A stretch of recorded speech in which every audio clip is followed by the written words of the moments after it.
My guest today is Amy. She is a psychic medium who does connect with beings on the other side, ghosts and spirits, or whatever else you would want to call that. But today she's going to share that with us. Thank you for joining me, Amy. How are you doing? I'm well. Thank you for having me, Rich. It's a pleasure. Absolutely. Yeah, As I always say, you can start wherever you feel is most relevant to the story, and the floor is yours. You can take it from there. sure. Okay. So the experiences I've had with seeing ghosts now, these would be like full body apparitions. I've seen others like shadows and things of that nature, but it would be like you and I, like we're looking at each other right now. Um, I've seen five in different aspects. So the first one I saw was when I was very young. Um, Typically, they'll be like when I'm sleeping, I'll wake up, I'll see them, and then be like, wow, you don't belong here, right? Just kind of shut my eyes, open them, they're gone. The first one was a man sleeping in a chair when I was little. Um, so that was the first one I saw. Um, I never really told anybody about it, right? So just kind of going along until I was mm, late 20s. Then that was my next one I saw.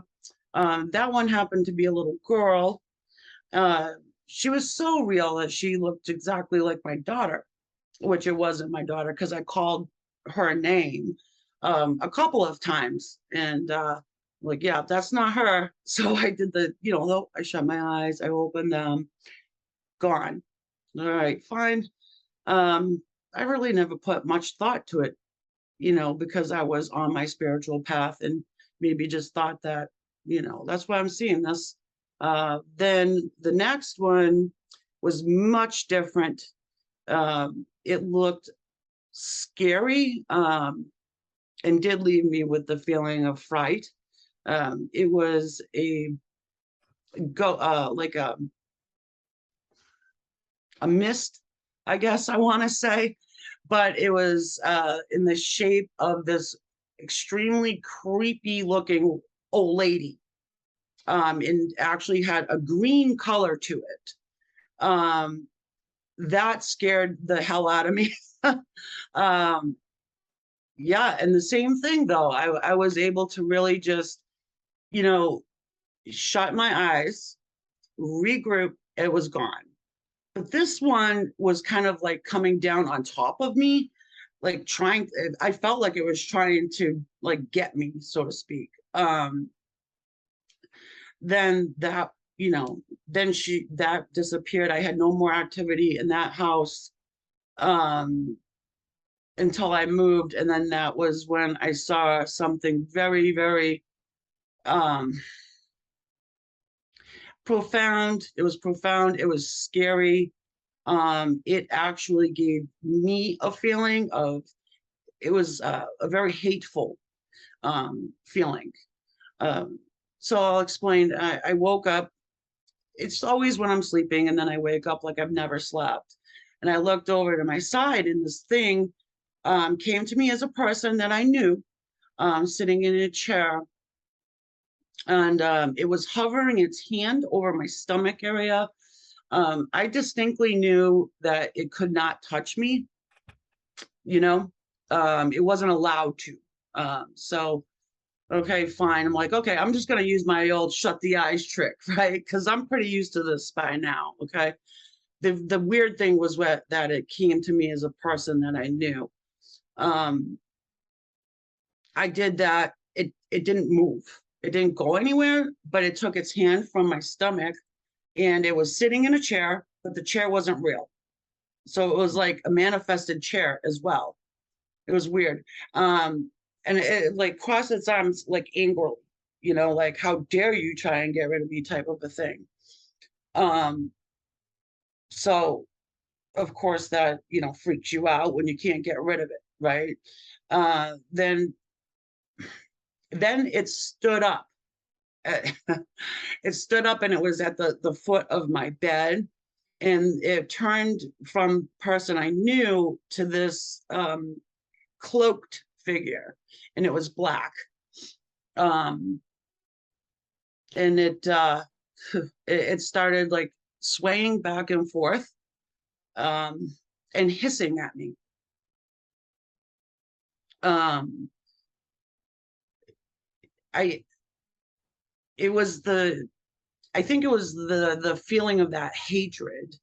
So it was just, I had to really call upon, um, my angels, and just saying, you have no power here, because I was pretty well versed about these things before this sucker showed up. you know, I don't know what it was. I would, I don't know if I call it a demon or what, um, but in any case, it did end up leaving. I want to say it took a good 5 minutes to get rid of this thing. Um, you know,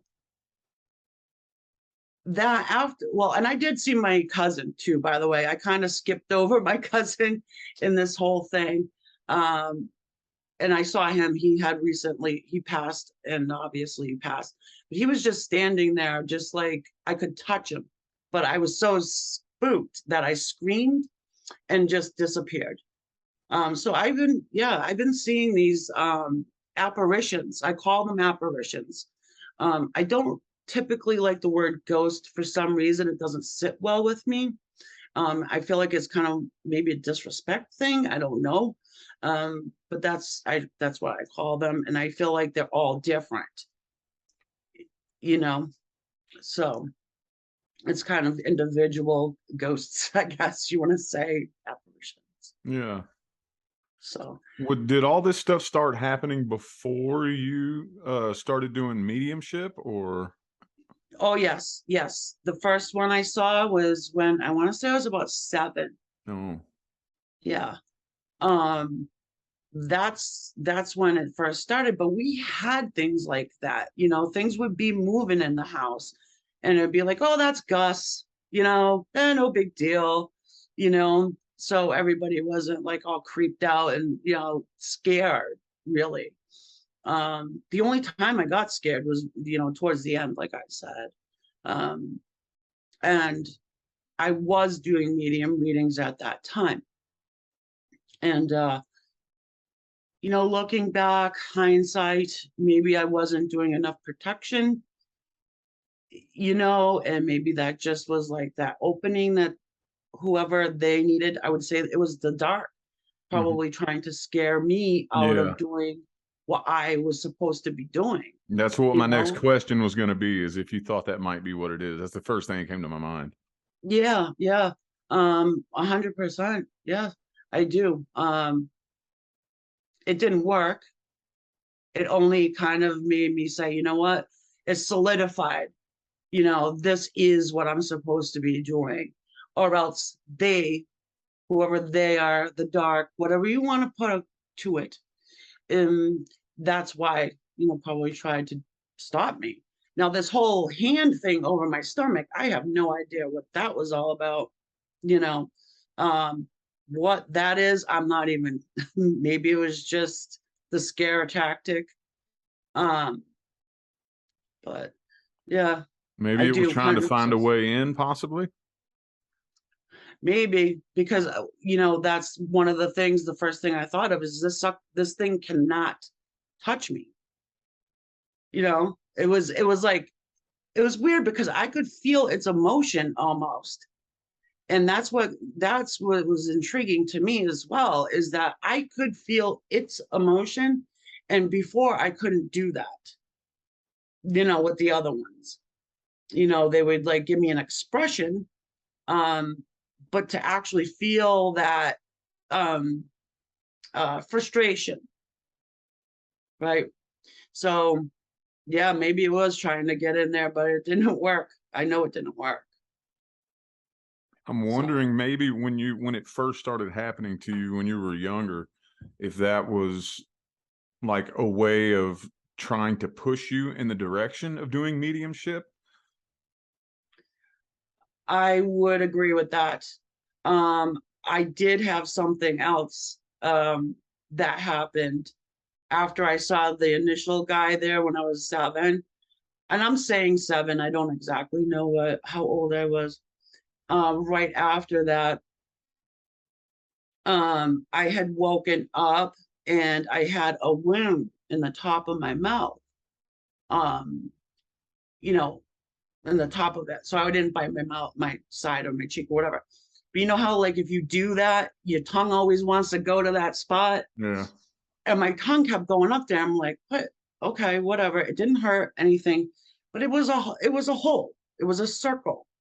If you picture like a ring light, just the light part of it was like sliced out of the roof of my mouth. So I went to school that day, whatever. I was coming home on the bus, and one of the kids looks at me and they're like, "You have triangles on your temples." I'm like, "I do," because I didn't look in the mirror, kid, whatever. Okay. They're like, "Yeah, there's like 3 dots on each side." And I'm like, "Okay." So I went home, I looked in the mirror, there they were, right? And I'm like, "Okay, I should probably tell my mother about this one," right? So I went back to double check to make sure they were still there. Gone, gone, right? I'm like, "Oh, but this annoying like thing in the top of my mouth." And I don't know to this day what that is. It's still there though. Hmm. Like I still have the indent, and this is like what, 40 years later. I don't know if that's a correlation. I've never heard of anybody else dealing with that. Um, but I did experience it. So I thought it was worth mentioning because maybe that is, a tie as well. Um, so I mean, and then other things have happened, Well, you can stuff share flying around the as house. many experiences as you want on here. Yeah, no, I mean, those I think were the most profound, like, holy wow, Um, we've had things fly, like we'd put bread on top of the refrigerator, fly right off. The Hmm. whatever this thing is doesn't like putting things on top of the refrigerator, so fly off. Um, we've had like toys with no batteries, just play. So stuff like that. I mean, you look at it and it's like, yeah, that is kind of weird. Not everybody experiences it, but I'm just like, fine, cool. There's just been so many things that I can't remember everything, but Hmm. those other things, they definitely stick out. And yeah, and I feel like it pushed me in the direction of mediumship because it helps people, you know, and it proves to people that your loved ones, when they go, they're not gone forever. They're still there, just in a different way. Yeah. Are you able to communicate with some of the apparitions that you've seen? Have you ever tried to do that? No, not in the moment, because no matter how many times you see it, it still shocks you. And you're like, whew, you know? Um, and they go so quickly, so it's like you kind of just you want it gone. You know what I mean? It's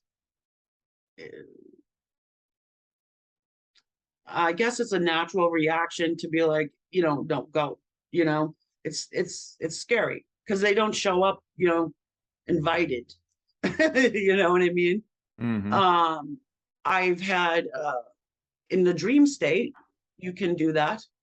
If you have a repeated dream about someone and you're like, okay, I want to know something from them, have a conversation, whatever. Um, Before you go to sleep, you can say, okay, if so and so shows up, I'm going to ask this question. And I've done that, you know, but not if someone just appears, just out of the blue. I just don't. It's just like, no, please go, Yeah. because I've it's had scary. Yeah, I've had a guest on maybe a week ago, 2 weeks ago. I don't remember, but she was saying that the way it seems to her is that maybe these beings on the other side can see you and they know that you can see them somehow, some way. So they make themselves visible to you by lowering the frequency. Would you Yeah, say? I would agree with that. I also think that you have to raise your own vibration too. So you have to be vibing high so they can come and meet you halfway. Mm, So I mean, of course, when you're a kid, when I was a kid, maybe I didn't realize that, but as I got older, I was into the spirituality. I was into raising vibration. I was into channeling and meeting my guides. So I knew that, right? So I was always trying to raise my vibration to meet halfway. So yeah, when you do that, when you meet halfway, like you raise your vibration so much, it's kind of like, I don't know, you put out your antenna, so to speak, right? so what, talk a little bit about the mediumship work that you do. Is that mainly just communicating with loved ones who have passed on? Yeah, it would be well, that's what people would come to me for, you know, for that. Um, and pets too. Dogs are like the best communicators. Um, but yes, if somebody comes to me, I'm channeling for their past loved ones. Yeah. If Are you open to people reaching out to you from this video? Oh yes, yeah, What's the 100%. best way to get a hold of you? You can go through my website, and also um, Facebook's cool, good. But my website, I have contact form over there. If anybody wanted to do that, they could do that. Um, yeah, Okay. Well, I will definitely link that in the description of the video. Were there any other experiences you wanted to share? I think that's good for now. Okay. That's quite enough. Well, all right. Well, I greatly appreciate you coming on here and sharing that with us. Thank you, Rich. I'm gonna go ahead and wrap it up here. You have a Okay, good day, and I wish you the best. you too. Thank you. Bye bye. Bye.